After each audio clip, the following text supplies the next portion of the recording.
छत्तीसगढ़ के निर्माता प्रधानमंत्री अटल बिहारी वाजपेयी की जयंती आज पूरे देश में मनाई जा रही है। छत्तीसगढ़ में इस जन्म जयंती का खास महत्व इसलिए है क्योंकि अटल जी के सुशासन के सिद्धांत पर छत्तीसगढ़ चलकर विकास की नई गाथा लिखना चाहता है। ऐसे में अटल जी की जयंती पर आज छत्तीसगढ़ में जगह जगह सुशासन दिवस मनाया गया। सरकार इस सुशासन के ध्येय वाक्य को जन जन तक पहुँचाने की बात कह रही है। आज मुख्यमंत्री ने सुशासन दिवस पर फिर सुशासन को स्थापित करने का अपना दावा किया और विपक्षियों पर तंज भी कसा।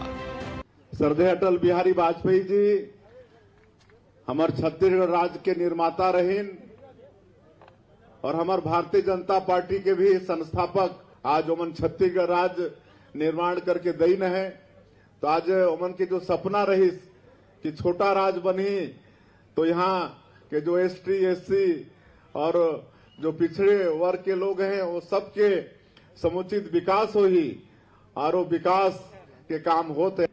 ऐसे श्रद्धेय अटल बिहारी वाजपेयी जी के आज 100वीं जयंती जिला सुशासन दिवस के रूप में हमन मनात हन।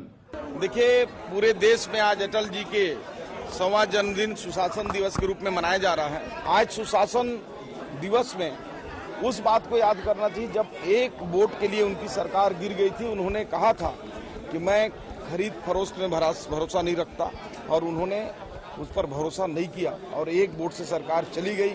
ये इससे बड़ा सुशासन मुझे नहीं लगता है कि इससे बड़ा कोई उदाहरण हो सकता है। इधर सुशासन दिवस पर विपक्ष के तेवर भी नरम नहीं हुए हैं। सरकार के 1 साल के कामकाज को विपक्ष सुशासन के नजरिए से जोड़ रहा है। कांग्रेस का कहना है कि सुशासन केवल नारा है, जबकि सरकार में सुशासन गायब है।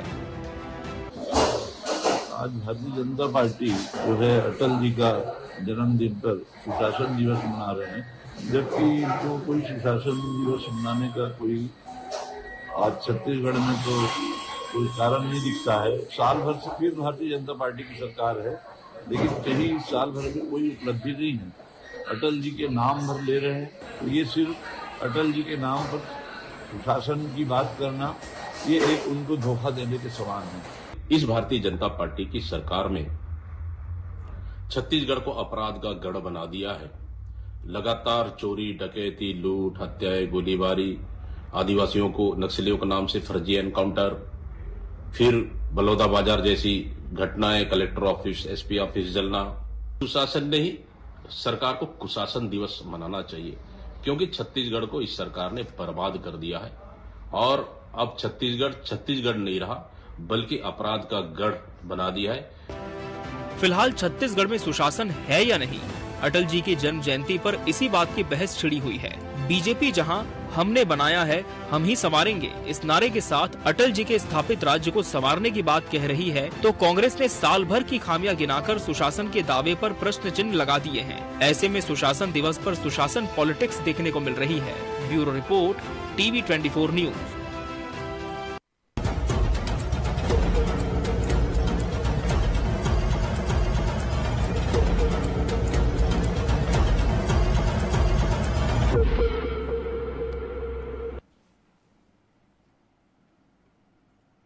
नमस्कार, मैं मोहन तिवारी। आज के मुद्दे में आपका स्वागत है और आज का मुद्दा आधारित है छत्तीसगढ़ के निर्माता अटल बिहारी वाजपेयी की जयंती पर उनके संदेश को किसने कितना अडॉप्ट किया पर।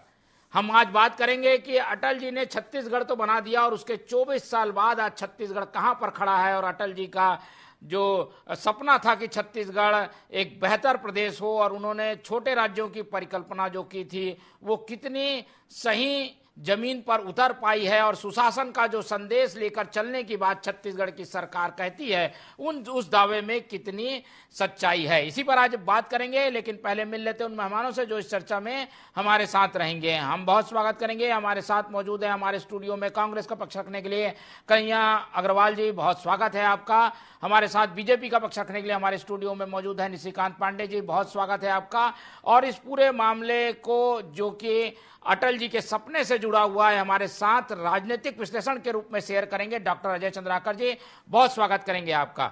तो तीनों मेहमान हमारे साथ बने हुए हैं और आज अटल जी की जयंती है तो उनको याद करते हुए आज के दिन को शुरू करते हैं और उनका जो संदेश है सुशासन का, सदैव अटल रहने वाले अटल जी का जो अटल संदेश है वो कितना अडॉप्ट हुआ है, पहले हम डॉक्टर अजय चंद्राकर जी से ही समझ लेते हैं। अजय जी, एक परिकल्पना की गई थी आज से 24 साल पहले कि छोटे राज्य तेजी से विकसित होंगे, वहां विकास की ज्यादा संभावनाएं होंगी और बड़े राज्यों के साथ उनका विकास नहीं हो पा रहा है। इस सोच के साथ जो अटल जी ने राज्य बनाए थे वो कितने हद तक आपके नजरिए में सही उतर पाए हैं, खरे उतर पाए हैं, और जो सुशासन का संदेश है कितना छत्तीसगढ़ उसे अडॉप्ट कर रहा है? इन दोनों बातों को पहले बताइए, फिर डिबेट में आगे बढ़ेंगे। जी मोहन जी, पर्वतों में हिमालय, शिखरों में गौरी शंकर और भारतीय राजनीति के क्षितिज पर अपनी छाप छोड़ने वाले पंडित अटल बिहारी वाजपेयी जी। वाजपेयी जी को सिर्फ सुशासन तक देखना उनके व्यक्तित्व के साथ न्याय नहीं होगा। वाजपेयी जी जब विरोधी पार्टी में थे, भारत चीन युद्ध हुआ 1962 में, तो पार्लियामेंट में डिबेट की बात करने वाले वाजपेयी जी थे। वाजपेयी जी का दिल्ली का 1969 का वोट क्लब का भाषण उनके करियर का सर्वश्रेष्ठ भाषण माना जाता है। वाजपेयी जी जब जनता पार्टी की सरकार बनी, विदेश मंत्री बने, चीन के यात्रा में थे, वियतनाम जो कि नॉन अलाइनमेंट सदस्य का एक मेंबर राष्ट्र था, उनके ऊपर चीन आक्रमण कर दिया। चीन की यात्रा को छोड़ करके वाजपेयी जी वापस इंडिया आ गए। तो वाजपेयी जी छत्तीसगढ़ के परिप्रेक्ष्य में, झारखंड के परिप्रेक्ष्य में, उत्तराखंड के परिप्रेक्ष्य में छोटे राज्यों के समर्थक रहे।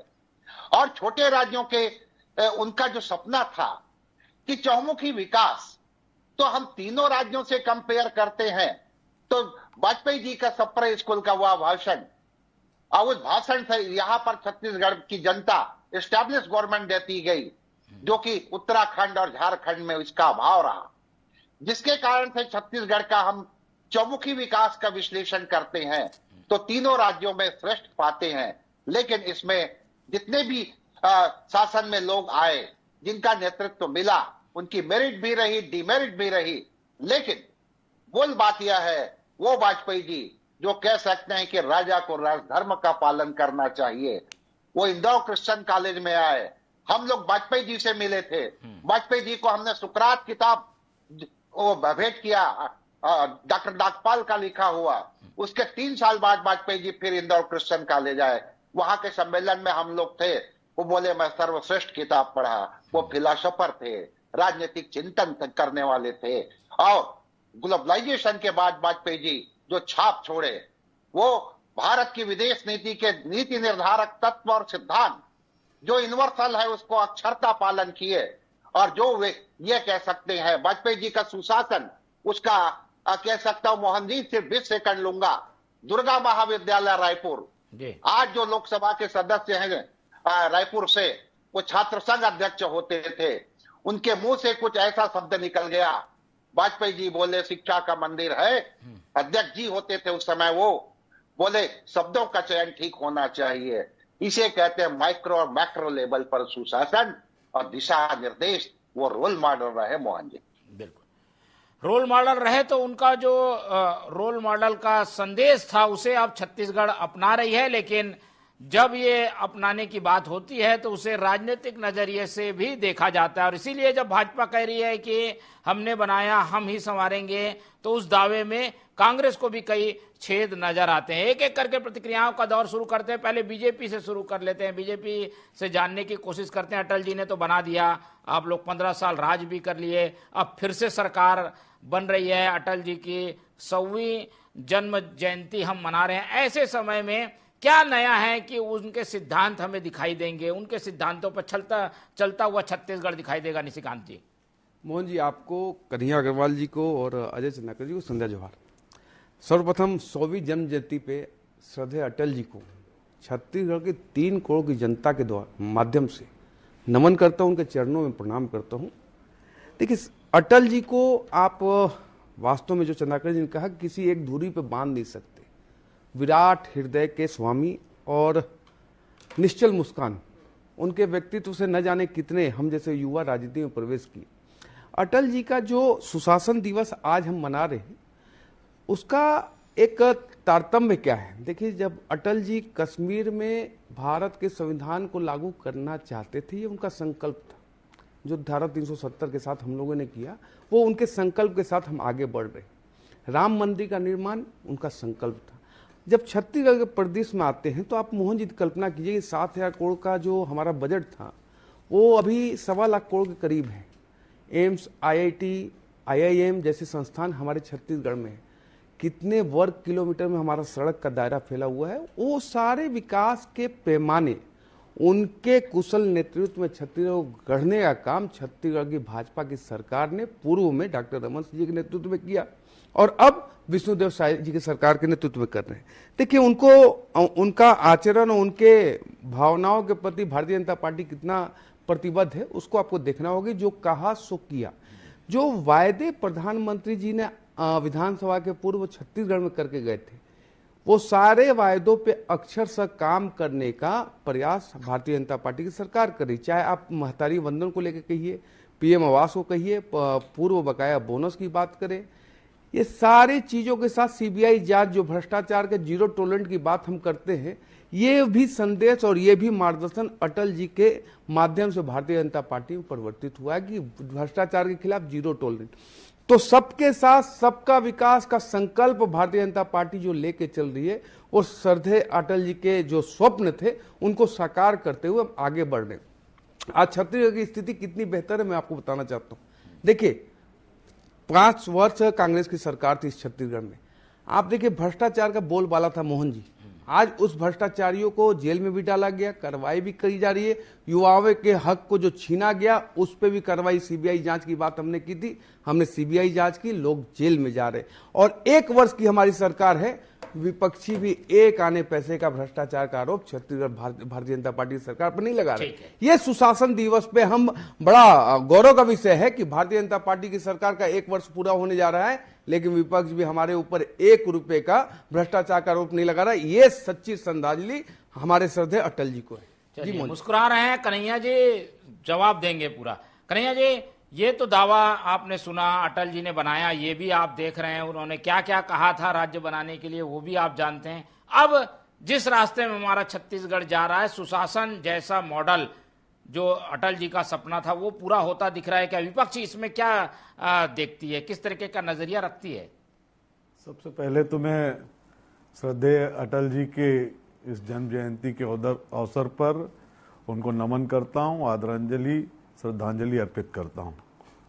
अटल जी के व्यक्तित्व को लेकर के कोई प्रश्न कहीं खड़ा ही नहीं होता है। यदि ऐसा कोई प्रश्न खड़ा होता तो अटल जी जो है देश का प्रतिनिधित्व करने विपक्ष में रहते हुए कांग्रेस की सरकार के दौर में नहीं जाते।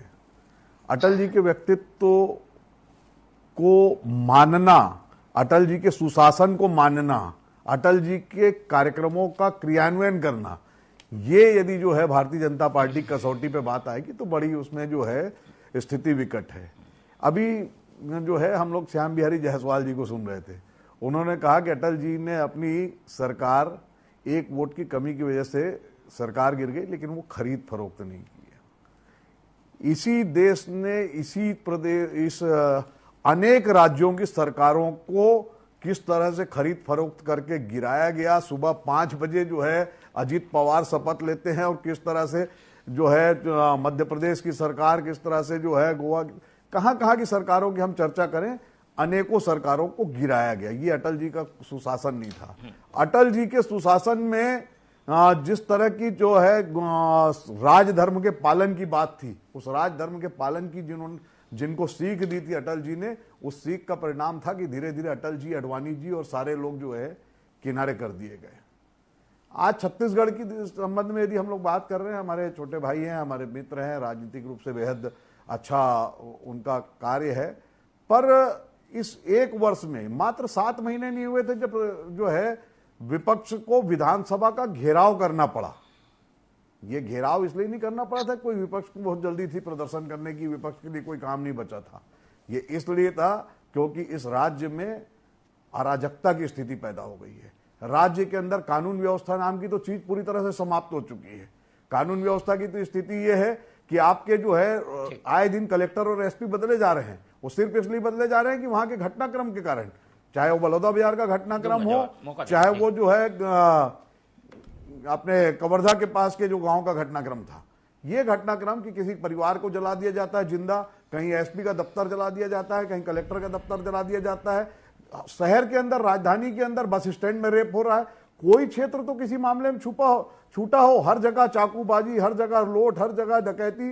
ये तमाम घटनाएं, नशे का तो गढ़ ऐसा बना है कि केंद्रीय गृह मंत्री जब दौरे पर आए थे तो उन्होंने क्या कहा था, ये आपके रिकॉर्ड में होगा, चाहे तो आप दिखा सकते हैं उस चीज को भी।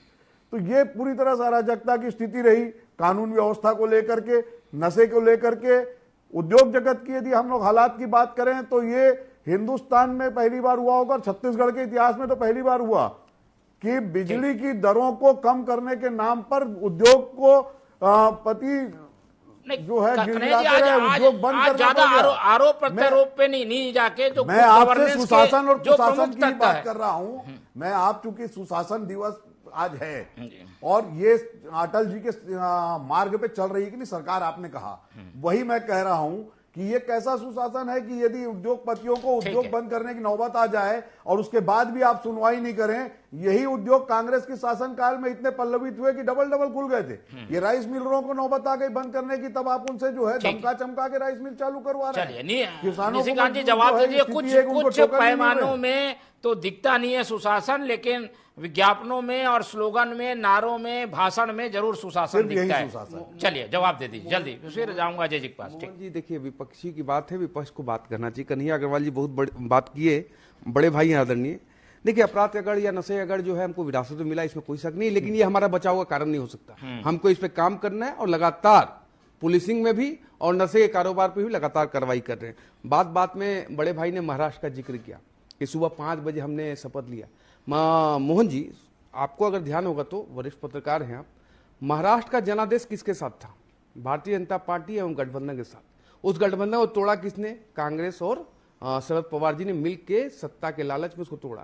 तो ये किसकी चर्चा कर रहे थे? अपनी पार्टी की चर्चा कर रहे थे। देखिए बलौदा घटना की बात कर रहे थे हमारे बड़े भाई, उसी मामले में तो देवेंद्र यादव जेल में है। लेकिन 10 सेकंड और उसके बाद अटल जी पाता हूं। उत्तरी जांगड़े ने अभी जो अपील किया है लोगों से, यही काम तो देवेंद्र यादव ने किया। यही काम देवेंद्र यादव ने किया। 100 दिनों में देवेंद्र यादव के खिलाफ चार्जशीट पेश नहीं कर पाई है सरकार। अंदर है मुकदमों में ये भी है, जायज है कि भाई विधायक अंदर है। चल रही है। आदरणीय आप बड़े भाई हैं, आप मेरी बात रखने दीजिए। देखिए बड़ौदा बिहार में अगर आप बोल रहे कि देवेंद्र यादव को हम लोग जबरदस्ती रखे हुए, क्या न्यायालय नहीं है? न्यायालय के सामने प्रकरण तो है ना, न्यायालय बेल क्यों नहीं दे रहा? कुछ ना कुछ तो साक्ष्य होगा।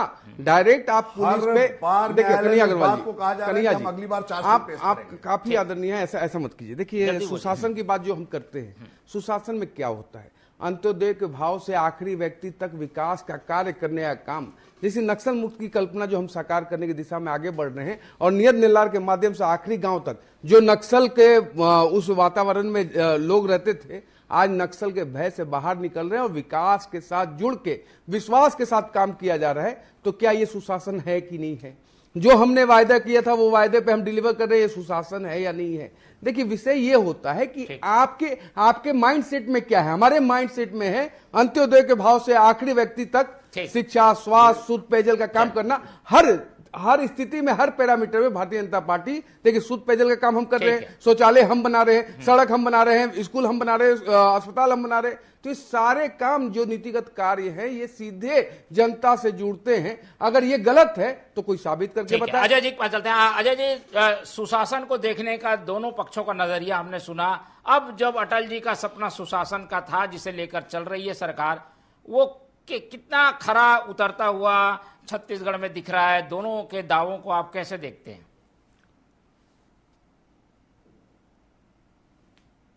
जी अजय जी, आवाज मिल पा रही है? अब मिल रही। जी, हम ये जानना चाह रहे थे कि सुशासन को दोनों ने अपने अपने तरीके से परिभाषित कर दिया है, दोनों पार्टियों ने। आपका क्या नजरिया है? सुशासन के प्रमुख पैमाने में छत्तीसगढ़ कहां खड़ा है? देखिए मोहन जी, वाजपेयी जी भारतीय राजनीति के वो पुरोधा है जो ब्रह्मांड के समान है राजनीति की दुनिया में। तो उसमें एक सुशासन छत्तीसगढ़ उनका जो ड्रीम था, निश्चित रूप से राज्य बनने के पहले अगर हम आर्थिक क्षेत्र के दृष्टिकोण से देखें तो छत्तीसगढ़ को, या प्रथम बजट देखें तो क्या था, नाउ डे क्या है।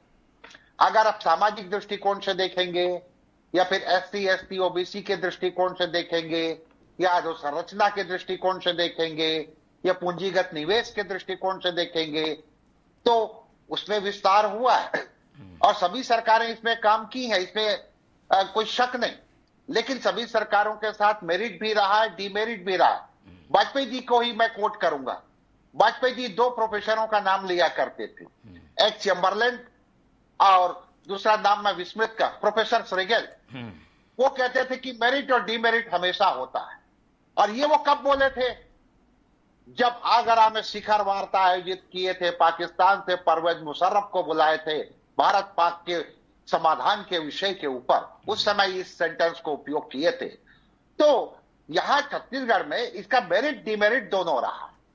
असफलताएं भी रही हैं, सफलता तो क्लियर दिख रहा है छत्तीसगढ़ राज्य बनने के बाद, और अपने ही समानांतर दो अन्य राज्यों से तुलना करते हैं तो। लेकिन कभी ऐसा लगा कि ब्यूरोक्रेसी हावी हो गई किसी के कार्यकाल में, कभी ये लगा कि आत्मस्तुति करने वाले लोग ज्यादा हो गए हैं, जिसके कारण से सरकार का लाइन और लेंथ बिगड़ रहा है, बिगड़ा भी। यहां पर मूल बात यह है कि किसानों के दृष्टिकोण से देखेंगे या फिर मजदूरों के दृष्टिकोण से देखेंगे या फिर महिलाओं के दृष्टिकोण से, तो सुशासन तो नजर आया ही है और क्रमिक क्रमिक इसमें विकास काफी तीव्र गति से हो रहा है। लेकिन अब इस बात का भी ख्याल रखना है कि किसान के ऊपर, धान के ऊपर खूब बात हो रही, होनी भी चाहिए, लेकिन किसानों का कर्जा भी कितना है जो रूटीन में चल रहा है, इसके ऊपर भी हो। नंबर दो, मैं माफ करने की बात नहीं कर रहा हूं जी। लेकिन यहां पर सरकार जो अपना विपुल पैमाने पर बजट खर्च कर रही है, उसका सही यूटिलाइजेशन की बात। तीसरी बात सुशासन में, इसी में हम कहेंगे कि ये जो निवेश की बात हो रही है, औद्योगिक नीति की, नई औद्योगिक नीति 1 नवंबर से जो आई है और सीएम साहब अभी दिल्ली से जो आए हैं, तो आपको अपने यहां ब्यूरोक्रेसी में कसावट होनी चाहिए, क्योंकि एक छवि है छत्तीसगढ़, मतलब भारत के एक प्रांत का। वो बड़ा उद्योगपति निवेश करने वो चाइना भी गया, इंडिया गया, इंडिया के एक सूबे में आया। चाइना गया तो वहां का कम्युनिस्ट पार्टी का लीडर उसको एयरपोर्ट में रिसीव किया, 4 घंटे में उसका काम कंप्लीट। वो इंडिया आया इस सूबे में, प्रांत में, तो वहां का मंत्रालय का बाबू आईएएस 5 घंटे उसको दरवाजा में बिठा के रख दिया। बिल्कुल। उसके बाद वो लिख के दिया कि चिट्ठी को दे देना, मैं वापस एयरपोर्ट जा रहा हूं। तो आपको यहां पर कहना नहीं, करके दिखाना है कि तब निवेश आएगा, और निवेश से ही प्राइवेट निवेश आएगा, तभी तो उनकी जो समस्याएं हैं, जैसे राइस मिलर की बात हो रही थी या अन्य जो तत्व हैं, तो निश्चित रूप से सिर्फ एक जगह, 2 जगह राजनीतिक प्रतिस्पर्धा में कंसंट्रेट नहीं होना। कृषि में भाई डेयरी किसान भी हैं, पोल्ट्री किसान भी हैं, वो आपसे एमएसपी नहीं मांग रहे हैं। वो बिजली उनकी भी कुछ सस्ता कर दो, उनको भी प्रोत्साहन दो। सहकारिता में एससी, एसटी, महिला, बेरोजगार, ये सब बात कल सीएम साहब जो बोले हैं, तब ये कंप्लीट सहकारिता के भावना से बढ़ेगा। और कबीरदास जी कहते हैं, मोहन जी, निंदक नीरे राखी आंगन कोटी छवाए। प्रतिपक्ष अगर सही मुद्दा उठाता है तो पास्ट टाइम में भी देखें, सत्ताधारी उसको एक्सेप्ट की है। और छत्तीसगढ़ का विधानसभा इंडिया का ऐसा विधानसभा साबित हुआ है कई सत्रों से, जो अपने आप में बेमिसाल साबित हुआ। सत्ताधारी विधायक ही जब क्वेश्चन करते हैं तो इसे कहता है जनता से सरोकार विषय के ऊपर ताल्लुकात रखना। ठीक है, अजय जी की बात से जो महत्वपूर्ण बात सामने आई है वो है आर्थिक मॉडल में छत्तीसगढ़ कहाँ दिख रहा है। कई बार विकास की कोशिश ऐसी दिशा पे हो जाती है कि आर्थिक मॉडल हमारा चरमरा जाता है, और यही सुशासन है कि दोनों का बैलेंस बनाया जाए। छत्तीसगढ़ उसमें कैसा प्रदर्शन कर रहा है? पांडे जी, आप लोग क्या इसको ध्यान रख रहे हैं क्या? क्योंकि कर्ज का जो आकार है वो तो बढ़ता जा रहा है, विकास आप भले जितना भी करें, लेकिन अगले पीढ़ी के लिए तो आप बड़ा कर्ज छोड़ के जा रहे हैं। नहीं मोहन जी, इसको उस तरीके से देखने की आवश्यकता नहीं है। देखिए, जब रेलवे का काम, हाईवे का काम, एयरवे का काम आप करते हैं तो उससे रेवेन्यू जनरेट होता है, लेकिन पहले आपको इन्वेस्टमेंट करना पड़ता है। जिस तीव्र गति से तो अभी कौन सा इन्वेस्टमेंट आप लोग कर रहे हैं? आप सीधा 1-1 हजार नहीं, रेलवे का देखिए, रेलवे में जो इन्वेस्टमेंट हुआ है और जिस नहीं, प्रकार से छत्तीसगढ़ में। हाँ, छत्तीसगढ़ की बात कर रहा हूँ, एयरवे की बात करें चाहे हाईवे की बात करें, तीनों दिशाओं में काम हो रहा है। दूसरा, जो जैसे हम लोग जल जीवन मिशन की बात करते हैं, ये बहुत हल्की चीजों में लेके चलते हैं। वास्तव में ये एक भागीरथी प्रयास है कि हर घर तक शुद्ध पेयजल, इसकी कल्पना और कोई कर सकते थे, नहीं कर पाए, उनके प्रायोरिटी में नहीं होगा। लेकिन जो बिलो द बेल्ट से ऊपर उठ के आता है तो उसको एक्चुअल जानकारी होती है। तो धरातल की जानकारी आदरणीय नरेंद्र मोदी जी की है और वही कल्पना आदरणीय अटल जी की थी। उस कल्पना को साकार करने की दिशा में हम आगे बढ़ रहे हैं। रही बात कृषि की, आज देखिए 3100 रुपए हम दे रहे हैं। अरे अजय चंद्राकर जी ने बात कहा कि किसानों का कर्ज भी है, तो जब इतना बढ़ा हुआ पैसा मिल रहा है और साथ ही जो किसान सम्मान निधि भी, उसमें केंद्र का जो प्लस है, तो बहुत सारी योजनाएं पैरेलली, उसके लाभार्थी एक ही व्यक्ति, एक ही परिवार। एक योजना में बताता हूं, पीएम आवास। पीएम आवास में आप देखेंगे मोहन जी, पीएम आवास में जल जीवन मिशन भी है, गैस सिलेंडर भी है, उसमें सूर्य प्रकाश घर भी है। तो एक घर में कितनी योजनाएं केंद्र सरकार और राज्य सरकार की संचालित हो रही है। इससे अगर प्रदेश का विकास नहीं होगा और जन जन के जीवन में सकारात्मक बदलाव नहीं आएगा तो कैसे बदलाव आएगा। यही तो बोलते हैं अंत्योदय के भाव से आखिरी व्यक्ति तक काम करने का प्रयास करना, यही सुशासन है। ठीक है, यही सुशासन है। मुझे मौका पहले कन्हैया जी को देना था, लेकिन पांडे जी को दे दिया। आखिरी में 30-40 सेकंड में कन्हैया जी को टिप्पणी कर दीजिए, क्योंकि आप लोग की तकरार तो खत्म होगी नहीं, आने वाले सालों तक जारी रहेगी। क्योंकि आपने समय बहुत कम दिया है, मैं तो एक लाइन से शुरू करूंगा कि हमने बनाया है, हम ही बिगाड़ेंगे के सूत्र वाक्य को लेकर के ये सरकार काम कर रही है। पूरी तरह आप ऐसा लगता है कि आप खुद पक्ष बन जाते हैं, क्योंकि ये जो है सरकार का काम एक साल में जो दिख रहा है, यदि इस एक साल में किसान त्रस्त है, इस एक साल में उद्योगपति त्रस्त हैं, लोहा उद्योग बंद हो जाता है, राइस मिलें बंद हो जाती है, अपराधियों का गढ़ बन जाता है छत्तीसगढ़ में, हत्यारों को जो है पनाहगार बन जाते हैं, आरक्षकों की भर्ती इसलिए निरस्त होती है कि आपकी सरकार आरक्षकों की भर्ती निरस्त कर रही है। 550 करोड़ की मठ मंदिरों को की जमीनों को बेच करके खा जाते हैं और उन पर आरोप लगता है सीधे तौर पर कि राजस्व मंत्री और उनके ओएसडी ने मिलकर के घोटाले को वो संरक्षण दिया है। तो इससे बड़ी बात क्या हो सकती है कि आप एक और मठ मंदिरों की बात कर रहे हैं, दूसरी ओर उनकी जमीनों का सौदा कर रहे हैं। विपक्ष निंदक राखिए कहा ना जो अजय जी ने, वो हमने इसीलिए रखा है आपको, और उन्होंने जो बताया उस पर कम से कम अमल करिए। पांडे जी 10 सेकंड, झूठ फरेब की राजनीति से बाहर आइए, जनता ने नकार दिया है। झूठ तो सिर्फ भारतीय जनता पार्टी के लोग फलाने के भरोसे पे आप चुनाव लड़े थे, सरकार में आए हैं, जिस फलाने के भरोसे चुनाव लड़े थे वो आज नमन करिए, आज लड़िए मत। अभी आप उससे बाहर नहीं आना चाहते तो मैं क्या करूं? प्रदेश की जनता ने निर्णय ठीक है, चलिए आज तकरार नहीं। अटल जी ने तो कांग्रेस की भी तारीफ की थी, तो कांग्रेस कम से कम आज इनकी तारीफ कर दे। प्रदेश की एजेंसियां झूठ बोल रही है, केंद्र की एजेंसियां झूठ बोल रही है। ठीक है, ये तकरार चलती रहेगी, लेकिन समय की बाध्यता है, इसलिए चर्चा को हमको यहीं खत्म करना होगा। और हम आज ये चर्चा खत्म करते हुए इस बात के लक्ष्य में पहुंचे हैं, इस बात के उद्देश्य में पहुंचे हैं कि अटल जी का संदेश हम सबको मिलकर पूरा करना होगा और हम इसे पूरा करने की पूरी कोशिश करेंगे। इस पूरी चर्चा में हमारे साथ कन्हैया अग्रवाल जी जुड़े, उनका बहुत धन्यवाद। निशिकांत पांडे जी ने समय दिया, उनका धन्यवाद। और डॉक्टर अजय चंद्राकर हमारे साथ बने रहे, उनका बहुत बहुत धन्यवाद। तो तीनों मेहमानों का धन्यवाद करते हुए आज की ये चर्चा ही खत्म करते हैं और आप लोग से रखते हैं उम्मीद कि आप लोग देखते रहेंगे TV24। रखिए अपना बहुत ख्याल। नमस्कार।